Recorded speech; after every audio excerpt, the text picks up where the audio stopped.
Assalamualaikum warahmatullahi wabarakatuh. Alhamdulillahi rabbil alamin. Wassalatu wassalamu ala rasulillahi amma ba'd. Allahumma faqihna fid din wa 'allimna at-ta'wil. Allahumma inna nas'aluka ilman nafi'a wa rizqan thayyiba wa 'amalan taqabbala. Hadirin hadirat rahimakumullah. Kita melanjutkan materi Manhajus Salikin Fikih Dasar dalam Mazhab Hambali karya Syekh Abdul Rahman bin Nasir As-Sa'di rahimahullahu ta'ala. Dan sekarang kita masih pada kitab shalah pada bagian makruhatus shalah, ma yukrahu fi shalah, apa yang dimakruhkan dalam salat, yaitu halaman 110 dari buku tarjamah. Berkata penulis rahimahullah, wa yukrahu, dan dimakruhkan, dibenci, al-iltifatu fi shalah, atau membacanya al-iltifatu fi shalah, menengok dalam sholat, yakni menolehnya kepala, bukan badan, bukan mata. Lianna Nabiyya sallallahu alaihi wasallam su'ila ani diltifati fi shalah, karena Nabi sallallahu alaihi wasallam pernah ditanya tentang menoleh dalam sholat, yakni kepalanya. Maka beliau menjawab, waqtilas, itu adalah curian, yakhtalisuhu syaitan, yang dilakukan oleh syaitan, min sholatil abad, dari sholat seseorang. Wa yukrahu al-abasu, yang kedua makruh abas, yakni bermain-main atau berbuat sia-sia. Yang ketiga, wa wad'ul yadi 'alal khasirah, meletakkan tangan di pinggang, wa tashbiku asabihi, dan menyilangkan jari jemarinya. Yang kelima, wa farqa'atuha, dan membunyikannya, mengkreteknya. Yang keenam, wa an yajlisa fiha muqayyan ka iqa'il kalbi, duduk iqa' seperti anjing. Yang ketujuh, wa an yastaqbila ma yunhih, menghadap sesuatu yang bisa melalaikannya. Yang kedelapan, au yadkhula fiha wa qalbuhu mushtaghil, atau memasuki sholat dalam keadaan hatinya sibuk, bimudafa'atil ahbasain, dengan menahan dua kotoran, yaitu BAB dan BAK, au bihadrati ta'amin yashtahi, atau dengan hadirnya makanan yang ia berselera. Bi qaulihi sallallahu alaihi wasallam, berdasarkan sabda Nabi sallallahu alaihi wasallam, la salata bi hadrati ta'am, tidak sempurna salat dengan adanya makanan yang disajikan. Wala huwa yudafi'uhu al-akhbasan, tidak pula ketika dia menahan dua kotoran. 9. Wa nahan Nabi sallallahu alaihi wasallam an yashtariya ar-rajulu dira'aihi fi sujud. Nabi sallallahu alaihi wasallam melarang seseorang menghamparkan lengannya ketika sujud. Penulis menyebutkan 9 makruhat, perkara-perkara yang dibenci. Pertemuan yang lalu kita telah menyempurnakan tentang pembatal-pembatal sholat. Sekarang yang makruh dalam sholat. Makruh dalam definisi fikih maknanya adalah yusabu tarimuhu wa la yu'aqabu fa'iluhu, wa lam yu'aqab fa'iluhu. Yang meninggalkannya berpahala, yang melakukannya tidak berdosa. Dan haram adalah berdosa jika dilakukan. Itu perbedaannya antara makruh dengan haram. Melakukan makruh maka berdosa, maaf ya, melakukan haram berdosa, melakukan makruh tidak berdosa. Kapan orang itu berdosa? Ketika berbuat larangan, jika larangan itu berisi seperti laknat, murka Allah, dengan sebutan fasik, ancaman di dunia seperti cambuk, dibunuh, dirajam, seperti pula ancaman siksa di akhirat, diazab dan seterusnya. Ini baru merupakan perkara-perkara yang haram, yang berdosa jika dikerjakan. Tapi terkadang larangan itu tidak ada ancamannya, tidak ada ancaman dari sisi duniawi maupun akhirat.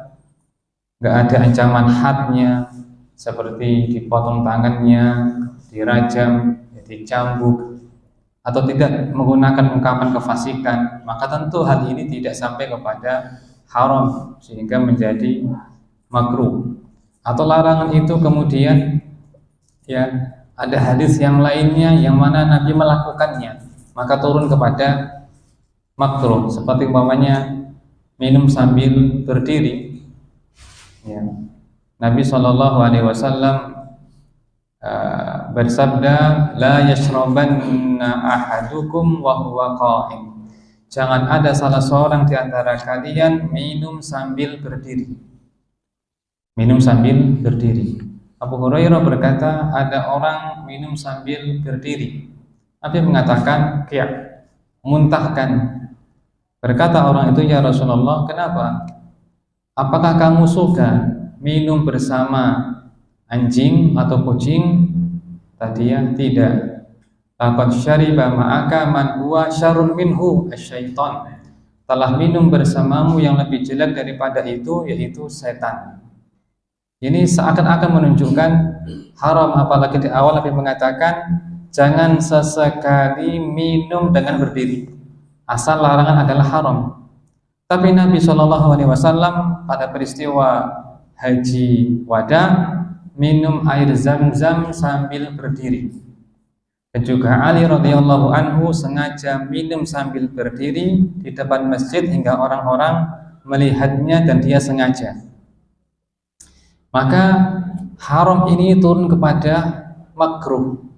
Yani ketika dilakukan maka tidak berdosa, maka tidak berdosa. Dan khilaf di antara mereka tentang illah sebab-sebabnya, kapan haram, kapan makruh. Yang jelas kita sekarang membahas tentang makruhatus shalah, perkara yang dimakruhkan dalam sholat. Yang pertama, beliau mengatakan al-iltifatu fi shalah, menoleh dalam sholat, menengok. Di terjemahan menengok dalam sholat. Menoleh itu ada tiga. Satu, menoleh dengan mata, itu melirik. Yang kedua, menoleh dengan kepala, yaitu iltifat. Yang ketiga, menoleh dengan badannya. Menoleh dengan mata hukumnya mubah, boleh. Menoleh dengan mata hukumnya mubah, boleh. Yang kedua, menoleh dengan kepala hukumnya makruh. Hukumnya makruh. Menoleh dengan badan hukumnya haram, plus batal sholatnya. Ada yang tahu kenapa haram plus kenapa batal sholatnya dengan menoleh dengan badannya? Karena tidak terpenuhi syarat sholat, yaitu menghadap kiblat. Nah, jamil.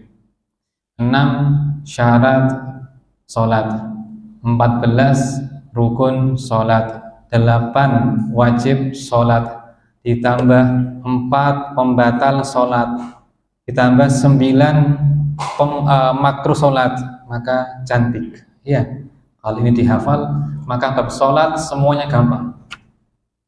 Semuanya ada problem sesuatu bisa diteliti. Kira-kira ini batal ataukah tidak? Ya, sah ataukah tidak? Baik, kembali 6 syarat sholat. 1, suci dari hadas, suci dari najis, menutup aurat, masuk waktu, menghadap kiblat, dan niat. Nah,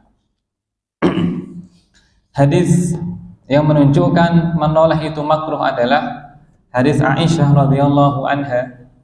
Aisyah bertanya kepada Nabi sallallahu alaihi wasallam tentang menoleh di dalam sholat, yakni kepala. Ya. Maka Nabi bersabda, "Waqtilas," itu adalah curian. "Yakhtalisuhu syaitan min sholatil abad, min sholati ahadikum." Curian yang dilakukan setan dari seseorang, seakan-akan pahala orang itu dikurangi oleh setan dengan dia dibikin menoleh, dengan dia dibikin menoleh. Nah, ungkapan ini tidak ada ancamannya berupa dicambuk, dan seterusnya, itu kan tidak pula dalam bentuk sebutan fasik, sebutan dan seterusnya. Sehingga ijma' ahli ilmu 4 mazhab, Hanafi, Maliki, Syafi'i, Hambali, bahwasanya menoleh tidak membatalkan sholat, tapi makruh. Pertanyaan, jika dilakukan apakah berdosa menoleh dalam sholat? Berdosa apa tidak? Tidak. Kenapa tidak? Karena makruh. Makruh itu adalah artinya dibenci, maksudnya adalah berpahala yang meninggalkannya dan tidak disiksa yang melakukannya. Penulis buku ini di Muqaddimah menyinggung 5 ini: haram, wajib, sunnah, makruh, mubah. Beliau mengatakan sunnah adalah yusabu fa'iluhu walam yu'aqab tarikuhu, yang melakukannya berpahala, yang meninggalkannya tidak berdosa. Sementara makruh kebalikannya. Maka makruh itu lawannya bukan wajib tapi sunnah. Lawan dari wajib adalah haram.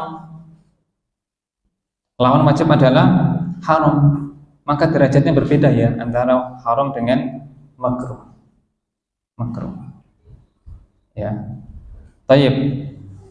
Iltifat. Adapun menoleh dengan mata, hukumnya apa tadi? Mubah.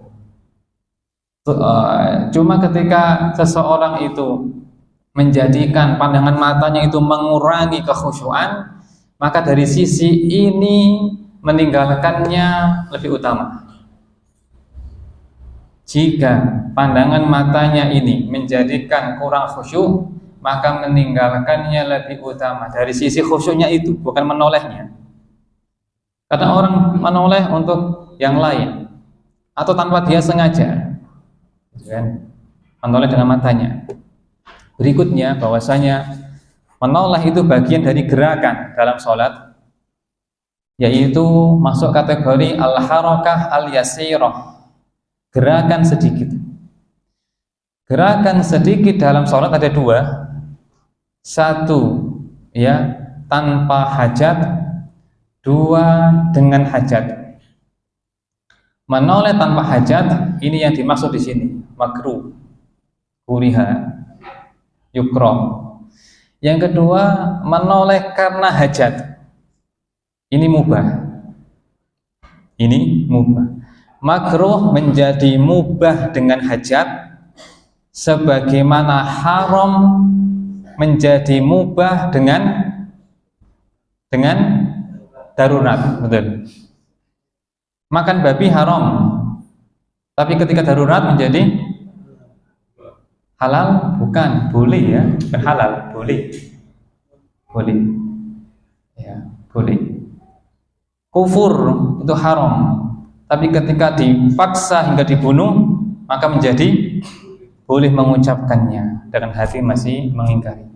Seperti ceritanya Ammar bin Yasir radhiyallahu anhu. Nah, kembali kepada makruh. Makruh jika ada hajat, maka hilang makruhnya menjadi mubah. Apa itu hajat? Hajat adalah kebutuhan. kebutuhan yang jika tidak dilakukan bisa menimbulkan bahaya, mudarat, bisa menimbulkan mudarat atau bahaya. Itu kebutuhan. Contoh, ya, kata Aisyah radhiyallahu anha, kana Nabi sallallahu alaihi wasallam yusalli wal babu alaihi muglaq. Rasul sallallahu alaihi wasallam salat sementara pintunya ditutup di rumah Aisyah, salat sunnah. Fajitu fastaftahtu, aku pun datang dan meminta izin masuk. Famasya fafatahani, maka beliau pun berjalan membuka untukku. Summa raja'a ila musalla, lalu beliau kembali ke tempat sholatnya. Ada gerakan di sini, ada gerakan, ya. Tapi karena hajat, gerakan yang ini nampaknya dikatakan gerakan yang agak banyak karena berjalan, yakni menggunakan dua organ, kaki dan tangan, buka pintu. Terus balik lagi ke tempat sholat. Yang kedua, hadis Abu Qatadah Al-Ansari radhiyallahu anhu, dia berkata, kana Rasulullah sallallahu alaihi wasallam yusalli wa huwa hamilun Umamah binta Zainab binti Rasulillah sallallahu alaihi wasallam. Beliau salat dalam keadaan menggendong cucunya Umamah bintu Zainab binti Rasulillah sallallahu alaihi wasallam, putrinya Abul As bin Rabi bin Abdi Syams.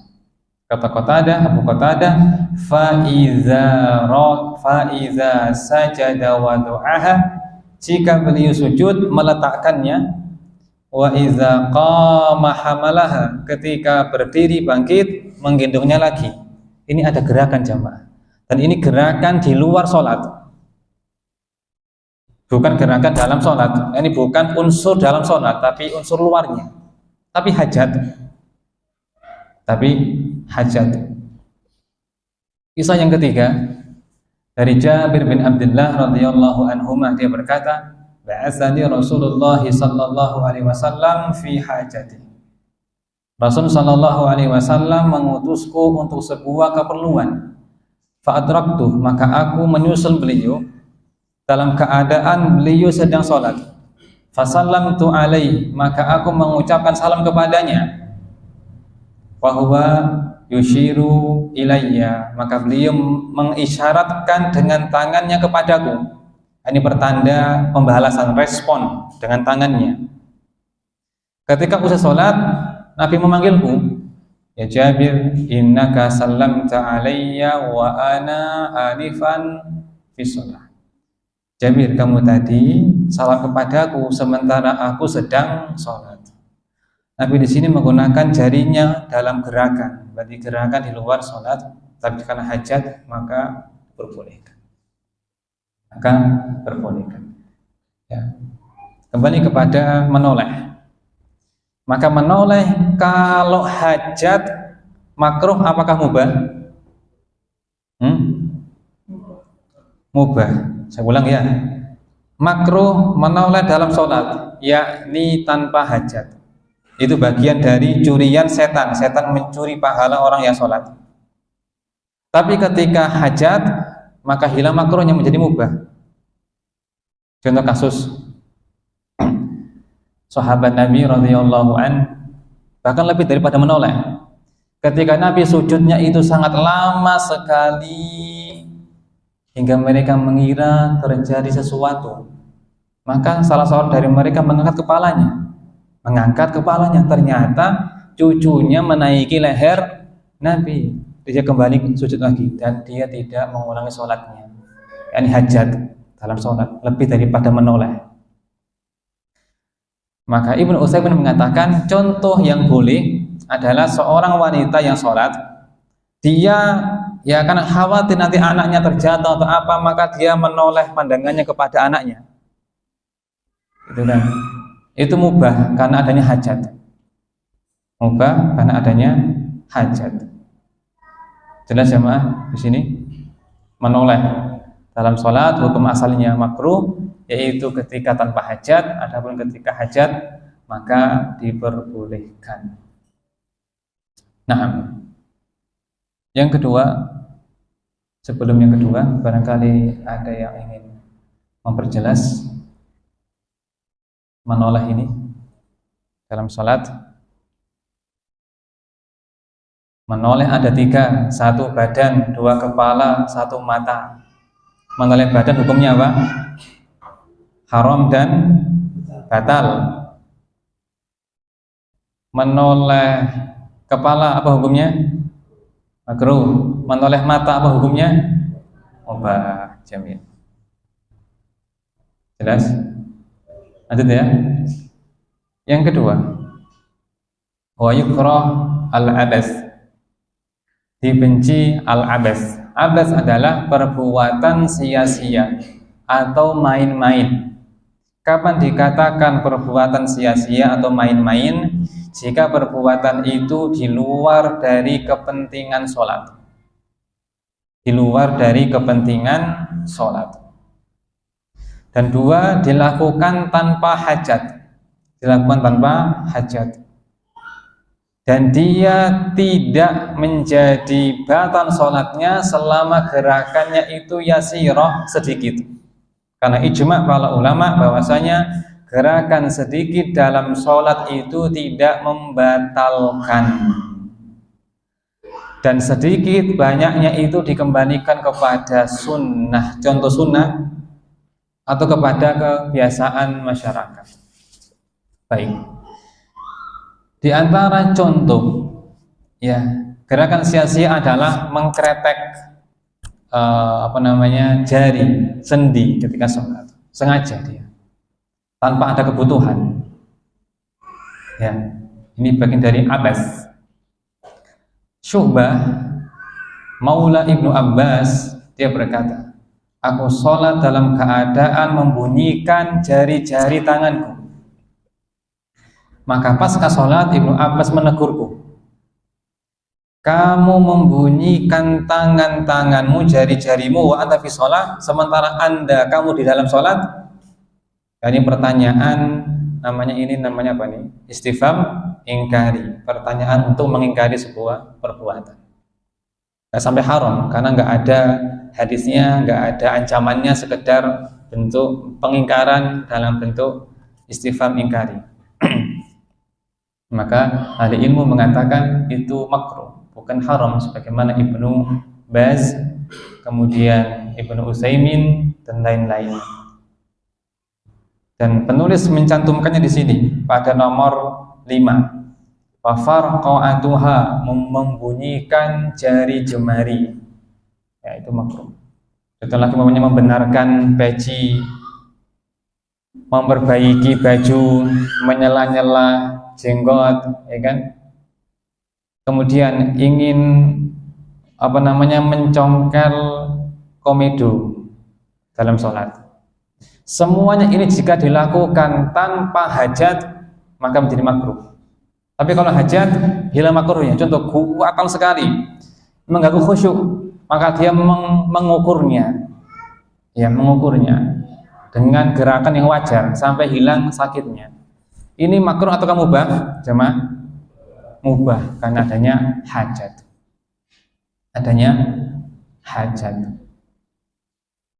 Nah, kembali kepada yukrah al-abas. Ada seorang tabi'in bernama Ali bin Abdurrahman, dia bercerita, Ra'ani Ibnu Umar wa ana ab'atsu bil khasba fi shalah. Ibnu Umar pernah melihatku, aku sedang memainkan kerikil ketika sholat. Zaman dulu masjidnya tanah atau kerikil, tidak keramik, sehingga mungkin untuk main batu ketika duduk. Maka setelah aku salam, Ibnu Umar berkata kepadaku, Isna kama yasna'u Rasulullah sallallahu alaihi wasallam. Berbuatlah seperti yang dilakukan oleh Rasulullah sallallahu alaihi wasallam. Kataku, apa itu? Kata Ibnu Umar, kana Nabi sallallahu alaihi wasallam idza jalasa fi shalah. wada'a kaffahul yumna ala fakhidil yumna. Apabila Rasulullah Shallallahu Alaihi Wasallam duduk dalam sholatnya, meletakkan telapak tangannya di pahanya. Ya. Lalu qabadha asabi'ahu kullaha, lalu menggenggam semua jarinya, wa yashiru bi isba'ihi allati tali al-ibham, lalu mengisyaratkan dengan jari yang dekat jempolnya, telunjuknya. Waroma bi basarihi ilaiha, lalu memandangkan pandangannya ke arahnya. Wa yada'u kafahul yusra ala fakhidil yusra, lalu meletakkan telapak tangan kirinya di paha kirinya. Hakadza kana yaf'al, demikian perbuatan Nabi, yakni ketika duduk. Agar tangan ini enggak geradil bermain dalam sholat, maka letakkan di paha. Menunjukkan bahwasanya andaikan tangan itu bergerak-gerak dalam sholat, maka tidak membatalkan sholat selama bukan gerakan yang dinilai banyak menurut pemahaman dirinya. Ya. Maka yang utama adalah, maka termasuk sunnah adalah meletakkan telapak tangan di paha, dan itu bukan wajib. Mana diletakkan ke paha atau ke lutut? Keduanya boleh. Ibnu Umar lutut, ya kan? Ibnu Umar lutut. Sementara Ibnu Umar paha, Ibnu Zubair lutut. Keduanya boleh.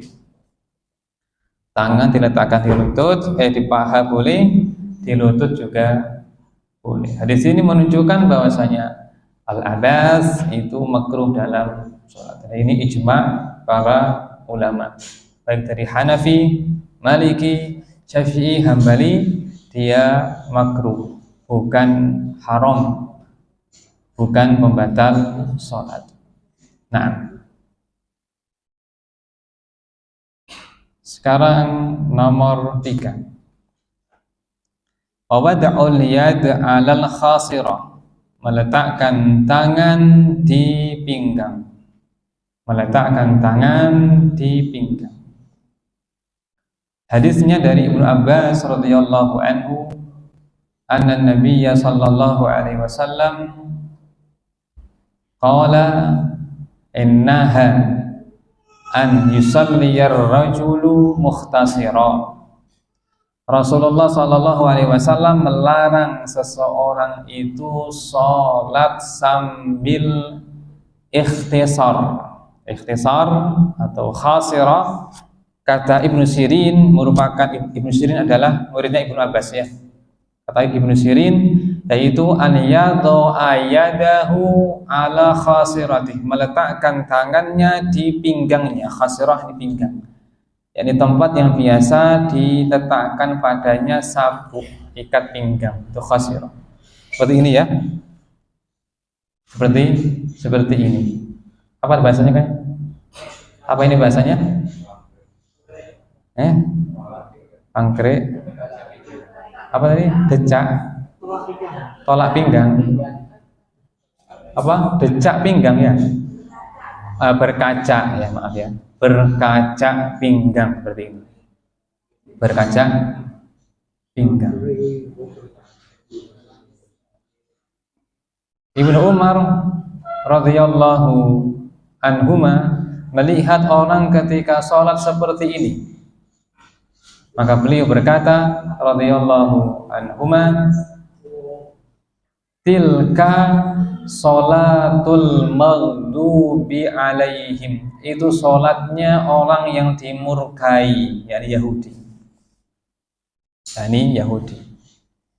Maka ahli ilmu mengatakan di antara sebab kenapa dilarang sambil berkaca pinggang ketika sholat, satu, karena itu perbuatan Yahudi. Dua, menunjukkan malas. Tiga, menunjukkan sombong. Ini di antara 3 sebab dilarang. Dan larangan itu tidak mesti haram. Dan ijma' ahli ilmu ini bukan haram, tapi makruh di dalam sholat. Makruh di dalam termasuk Hambali yang merupakan mazhabnya penulis, makruh di dalam sholat. Nah, wawad'ul yadi 'alal khasirah, meletakkan tangan di pinggang, itu makruh dalam sholat.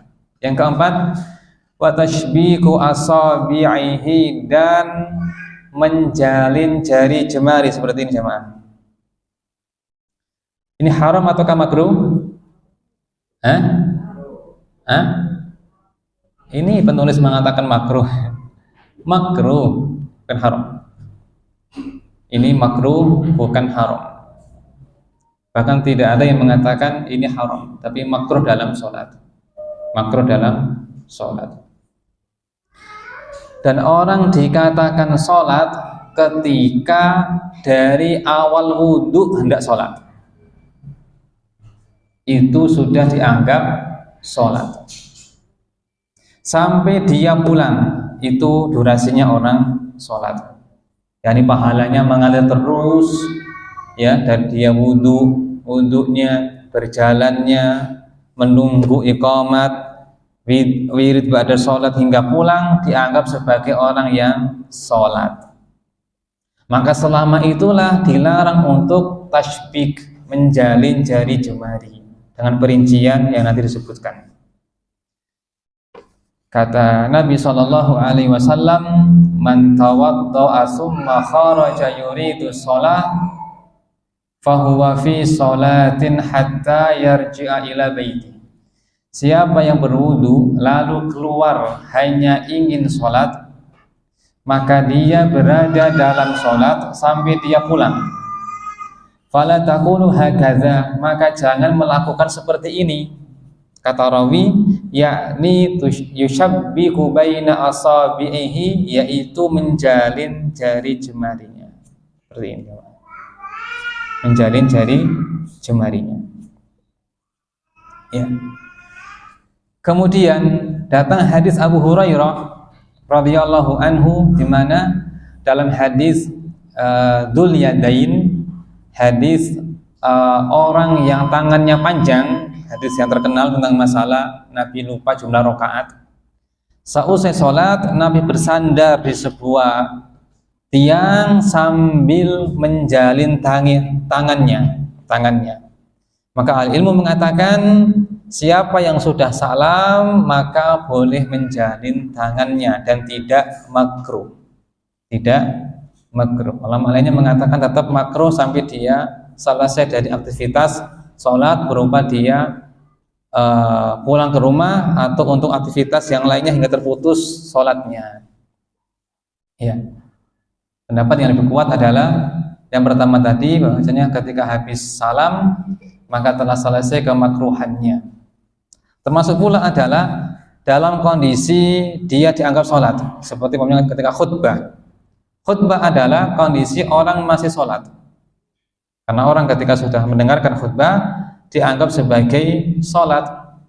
Kata Rasul Shallallahu Alaihi Wasallam, mazala ahadukum fi sholah mantata rasulah. Salah seorang di antara kalian dianggap sholat ketika menunggu waktu sholat berikutnya. Maka tidak boleh menjalin meskipun ketika menunggu iqamat atau berkhutbah atau mengantri di shaf, ya, sampai salam. Ya. Yang keempat tadi adalah menjalin jari. Menjalin adalah jari-jari dimasukkan ke jari-jari yang lain, tashbik. Dan Nabi SAW pernah memperumpamakan orang beriman dengan tashbik ini. Al-mu'min lil mu'min kal bunyan yashuddu ba'duhu ba'dha. Orang beriman dengan orang beriman lainnya bagaikan satu bangunan yang saling menguatkan. Kata rawi, lalu beliau melakukan tashbik seperti ini. Maka tashbik adalah menjalin jari jemari hingga masuk, bukan seperti ini. Maka seperti ini boleh ketika menunggu sholat. Ya, boleh. Irsal silahkan, ini natural. Ya, memegang seperti sedekap, ya, nggak ada masalah. Yang makruh adalah ketika tasybik seperti ini. Ketika seperti ini. Nah, yang kelima, wa farqa'atuha, dan membunyikan jari jemarinya, mengkreteknya. Ya, mengkreteknya. Dan ini banyak dilakukan oleh orang yang terbiasa melakukannya dan pakar di bidangnya. Dikit itu sudah kretek gitu ya. Di sholat itu ada suaranya. Itu sampai batas mempermainkan, ya, maka makruh. Tapi ketika dia berhajat, maka tidak mengapa, artinya mubah, tidak makruh. Sekarang kita nambah yang keenam, wa an yajlisa fiha muqa'iyyan ka iqa'il kalbi, duduk iqa' seperti anjing, duduk iqa' seperti anjing. Bagaimana cara duduknya anjing? Yaitu pantatnya, mohon maaf, menempel di tanah. Maka duduk yang makruh ini adalah duduk yang menempelkan pantat di tanah, sementara dua kakinya terhampar. Bisa membayangkan ya, dua kaki terhampar dan pantat nempel lantai sajadah. Beda dengan tawarruk. Tawarruk itu satu kakinya masuk, ya kan? Betul? Sementara iqa ini enggak, dua kakinya terhampar di belakang gini, sementara pantatnya nempel langsung ke lantai. Itu namanya iqa. Ya, Pak Sarmin, gimana Pak Sarmin? Aduh. Aduh ya. Aduh. belum harus nempel. Kolesterol ya. Seperti itu ya. Iqa. Hukumnya makruh, bukan haram. Ini juga menguatkan para fuqaha bahwasanya cara duduk itu tidak wajib, tapi sunnah, yaitu iftirash dan tawarruk, itu sunnah. Yang wajib adalah duduknya, sementara caranya itu sunnah. Ya, dengan bukti tadi, iqa nggak sampai haram, nggak sampai haram. Berkata ahli ilmu seperti dalam Al-Mawsu'ah Al-Kuwaitiyah, bahwa duduk semacam ini menurut jumhur ulama hukumnya makruh, kecuali Malikiyah yang mengatakan haram. Jadi ada yang mengatakan haram, yaitu ulama Malikiyah merujuk kepada hadis ya yang menyatakan makruh. Ada hadis atau asar yang mengatakan demikian, menunjukkan larangan. Maka Malikiyah mengatakan haram, sementara jumhur mengatakan makruh, yaitu Hanafi, Syafi'iyah, dan Hanabilah. Ada duduk iqa yang kedua, dan ini hukumnya boleh, yaitu pantat menduduki tumit. Apa itu tumit? Tumit adalah bagian kaki untuk menendang bola ke belakang. Itu tumit. Bagian kaki untuk menendang bola ke belakang, namanya tumit. Itu boleh diduduki. Ya. Bentuknya adalah ditegakkan dulu, terus duduk. Itu namanya duduk iqa yang diperbolehkan. Cuma ulama tidak sepakat tentang dibolehkannya. Jumhur ulama mengatakan makruh, kecuali Syafi'iyah yang mengatakan sunnah. Duduk iqa tadi, ada yang praktek coba, yang tadi bilang boleh, nah seperti itu ya. Coba bagian belakangnya yang lihat. Ya betul. Tumit menduduki pantat menduduki tumit. Itu duduk iqa yang dikhilafkan oleh ahli ilmu. Jumhur mengatakan makruh, tapi Syafi'iyah mengatakan sunnah. Merujuk pada hadis Ibnu Abbas, di mana ada orang bertanya bagaimana dengan duduk seseorang yang menduduki tumitnya dalam sholat. Kata Ibnu Abbas, ya hiya sunnah, itu adalah sunnah. Kata orang itu, tapi kami menganggapnya itu seperti main-main. Kata Ibnu Abbas, bal hiya sunnatu nabiyikum sallallahu alaihi wasallam, bahwa bahkan itu adalah sunnah Nabi kalian sallallahu alaihi wasallam. Hadis ini dipakai oleh Syafi'iyah tentang sunnahnya iq'a. Dan ini yang dipilih oleh Syekh Albani rahimahullah dalam kitab Sifat Salat Nabi. Sifat Salat Nabi. Ya. Kapan melakukannya? Melakukannya adalah ketika duduk di antara dua sujud. Melakukannya adalah ketika duduk di antara dua sujud, itu yang sunnah menurut minoritas ulama. Bagi yang melakukannya dalam duduk tasyahud, maka ana tawakuf, diam, tidak berpendapat, tidak berpandangan apa-apa. Ya, saya ulang, duduk iq'a yang makruh di sini adalah seperti anjing, yaitu pantat diletakkan di lantai langsung, sementara dua betisnya atau kakinya terhampar. Sementara duduk iq'a yang sebagian ulama mengatakan sunnah atau boleh, Syafi'iyah, adalah duduk seperti tadi, yaitu tumit menduduki pantat menduduki tumit, dengan tumitnya ditegakkan. Allahu a'lam bishawab. Kalau berdiri tapi sepertinya asam urat, jadi kakinya masuk.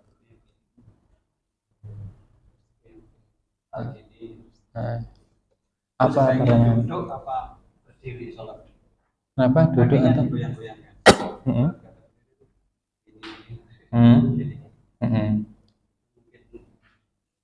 Kolesterol rasanya. Terus Sebaiknya itu sebaiknya duduk ataukah berdiri?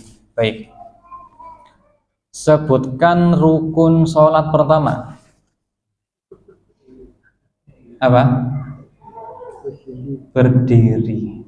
Rukun jika sengaja ditinggalkan maka batal sholatnya. In qadara alaihi, jika mampu. Mampu apa tidak? Mampu, sudah.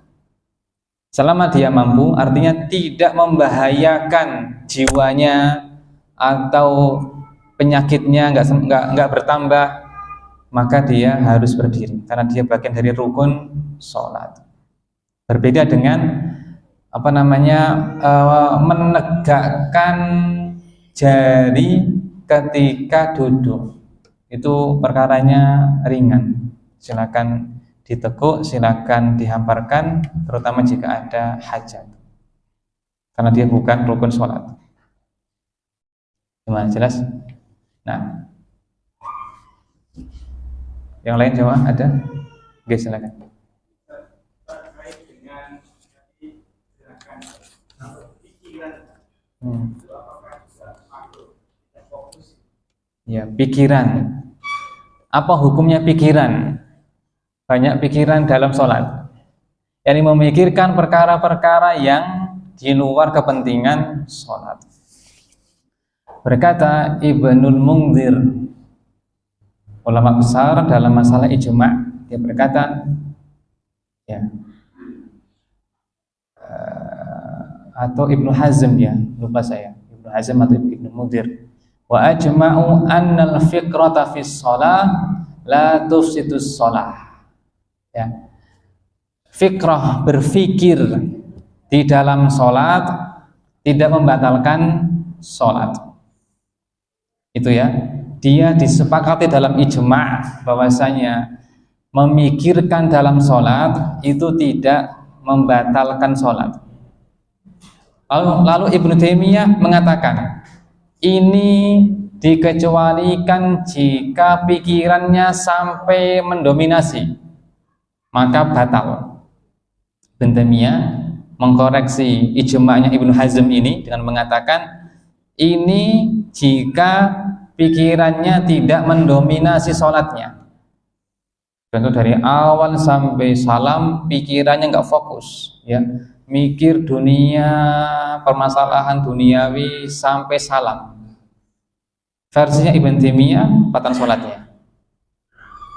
Tapi jumhur mengatakan tadi apa? Tidak sampai membatalkan sholatnya. Pakai keumuman definisi mereka, anal fiqrata fis shalah la yufsiduha.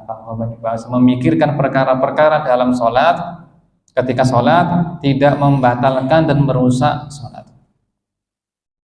Ibnu Utsaimin rahimahullah memberikan contoh, ya, bagian dari makruh, yaitu seseorang diingatkan oleh setan terhadap perkara yang ia lupa, maka ia mengambil pena, ditulis, kembalikan lagi.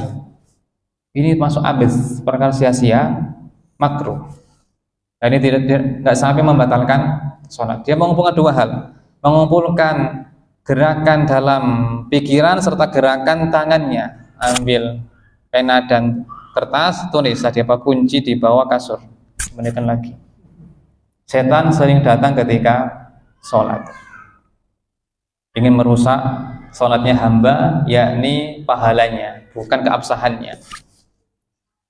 Pertanyaan, khusyuk dalam sholat itu wajib ataukah sunnah?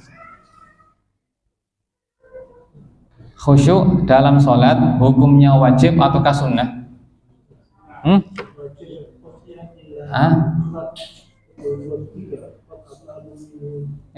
Alladzina hum fi sholatihim khashi'un, ya. Beruntunglah orang-orang beriman, kata Syekh Sarmin, ya, yaitu orang-orang yang khusyuk dalam sholatnya. Surah Al-Mu'minun. Ini pujian ataukah perintah? Pujian. Kapan wajib? Jika berupa perintah.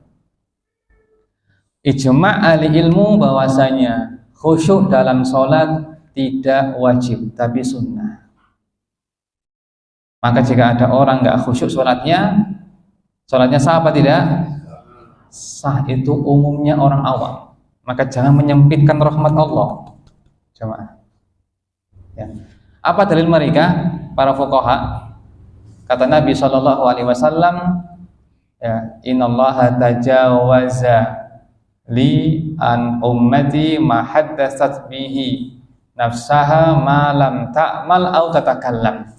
Allah mengampuni dari umatku apa yang jiwa mereka itu mengajak dialog, ya, selama mereka tidak mengucapkannya atau menggerakkannya dalam anggota badan, ya. Yani Allah Ta'ala mengampuni dari umat Nabi Muhammad yang terlintas dalam pikirannya yang jelek-jelek, selama enggak disampaikan dalam lisan, enggak digerakkan dalam anggota badan, termasuk khusyuk. Khusyuk bisa rusak dengan, ya, menghayal-hayal perkara-perkara dari duniawi. Itu dimaafkan oleh Allah, tidak membatalkan sholatnya, cuma mengurangi pahalanya. Yang Nabi isyarat dalam hadisnya, ada seorang yang habis sholat ditulis untuknya pahala 1/10, 1/9, 1/8, 1/7, 1/6, 1/5, 1/4, 1/3, setengah. Nabi berhenti di angka setengah. Seakan-akan yang sholatnya khusyuk itu sangat sedikit sekali. Ini umumnya manusia 1/10 dari sholatnya, yakni khusyuknya cuma sekitaran itu. Kesimpulannya bahwasanya khusyuk itu sunnah, tidak wajib, dan orang yang banyak pikiran dalam sholat itu makruh dan tidak sampai membatalkan sholatnya. Allahu a'lam. Nah,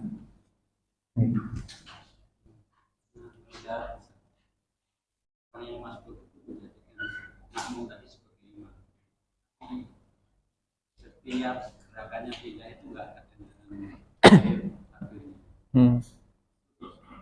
itu nolak ini belum diangkat itu masuk ada. Baik. Sekarang kita beralih kepada sunnah sholat. Pertanyaan, mengeraskan bacaan sholat itu sunnah ataukah wajib? Sunnah. Masih ingat?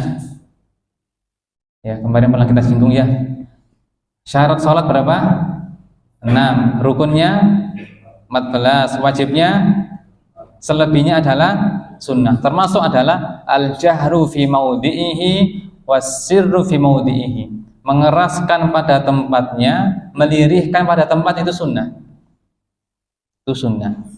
Contoh sholat zuhur, asar itu lirih. Ya, lirihnya itu adalah sunnah. Kalau ia mengeraskan bacaan, maka mubah, tidak haram, tidak membatalkan sholatnya. Sekarang ada kasus di mana ada orang sholat sendirian, ditepuk jadi imam, terus dia tidak mengeraskan bacaannya. Sholatnya imam dadakan ini sama makmum sah apa tidak? Jamaah sah. Kan tadi jahar bukan termasuk rukun atau wajib sholat, tapi sunnah sholat. Mungkin saja si imam ini tidak pengen jadi imam dadakan, jika dia tidak mau untuk merespon di belakangnya, ya kan? Atau dia memang nggak pede dengan bacaan ketika habis amin, jika dia sengaja melirihkan bacaannya dari awal sampai akhir, itu tidak membatalkan sholatnya, karena pindah dari sujud ke itu udah kedengar, jadi makmumnya itu udah tahu harus dia dinoleh. Ya, itu resiko mengambil imam dadakan, resikonya ditanggung penumpang. Ya. Tapi bagi imam dia tidak berdosa, sholatnya sah. Jika makmumnya bisa mengikuti dengan dugaan, maka dia dianggap bermakmum pada si imam tersebut. Nah, ada yang lain jamaah?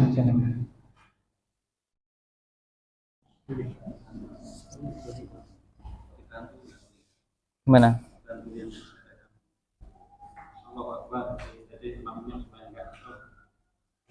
Ya, dilihat maslahat dan mudaratnya.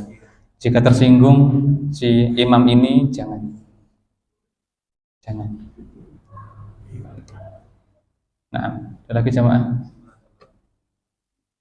Cukup? Baik.